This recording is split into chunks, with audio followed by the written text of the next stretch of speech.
Gall bladder మొత్తం తీసేస్తాం. మళ్ళీ ఇంకో కొంతమందికి అపోహ ఉంటుంది, సార్ మీరు స్టోన్స్ మాత్రమే తీస్తారా, గాల్ బ్లాడర్ అంతా తీసేయాలనేది. రెగ్యులర్గా స్టోన్స్ మాత్రమే తీస్తే ఆ గాల్ బ్లాడర్ సంచికి అది బ్యాగ్, ఆ బ్యాగ్కి స్టోన్ ఫార్మింగ్ కెపాసిటీ ఉంటుందన్నమాట. సో ఓన్లీ అది తీసేయడం, స్టోన్ తీసేయడం వల్ల మనకి యూజ్ ఏమి ఉండదు. సో గాల్ బ్లాడర్ మొత్తం తీసేసేయాలన్నమాట. గాల్ బ్లాడర్ సర్జరీ అంటే ఏంటంటే gall bladder along with the stones మొత్తం తీసేసేయాలి. తీసేసి ఆ రోజు సర్జరీ అయిపోతే నెక్స్ట్ డే డిశ్చార్జ్.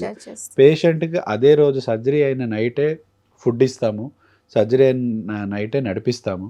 నెక్స్ట్ రోజు వాళ్ళ పనులు, వాళ్ళు ఏదైనా ఆఫీస్కి కానీ అట్లా చిన్న చిన్న పనులు, వర్క్ ఫ్రమ్ హోమ్ అన్నీ చేసుకోవచ్చు. ఏ ఏజ్ వాళ్ళకైనా ఈ సర్జరీ ఏ చేయొచ్చు? ఏజ్ వాళ్ళకైనా సర్జరీ చేయొచ్చండి. ఏజ్ రిస్ట్రిక్షన్స్ ఏమి లేవు.